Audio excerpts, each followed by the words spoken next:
अरे विमला देवी, आपको शर्म नहीं आती? किसी पराये मर्द को गोद में उठा रखा है, उतारो मुझे नीचे। अरे तुम मेरे बच्चे हो।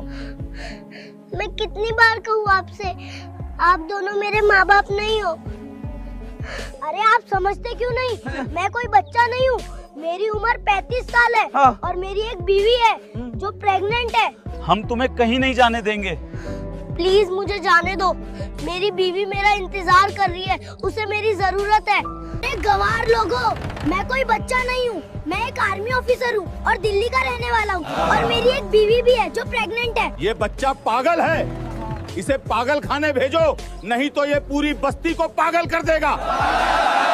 पिछले जन्म में मैं मर गया था और अब मैं दोबारा जन्म लेकर आया हूँ अपनी पत्नी के लिए। मेरा पुनर्जन्म हुआ है। हे भगवान, ये मुझे कहाँ गवार लोगों के बीच भेज दिया।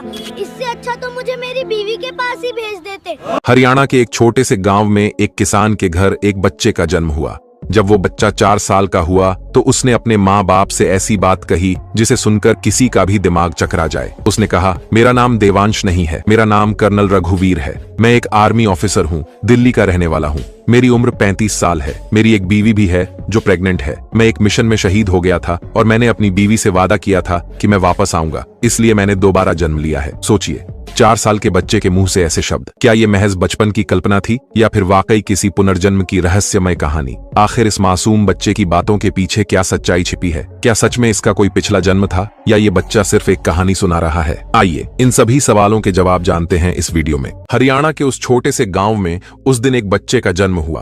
उस दिन खूब जश्न मनाया जा रहा था, लेकिन उन्हें क्या पता था, ये खुशियां चंद दिन में उजड़ने वाली थीं।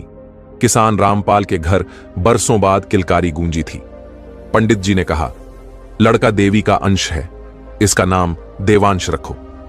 देवांश की परवरिश साधारण किसान परिवार में होने लगी, लेकिन उसकी आदतें असाधारण थीं।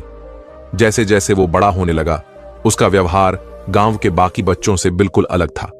जिस उम्र में बच्चे मिट्टी में लौटते, कंचे खेलते, उस उम्र में देवांश सुबह 4 बजे उठ जाता। वो नन्हे नन्हे कदमों से खेत की मेड़ों पर दौड़ लगाता, ऐसे जैसे कोई फौजी ट्रेनिंग कर रहा हो।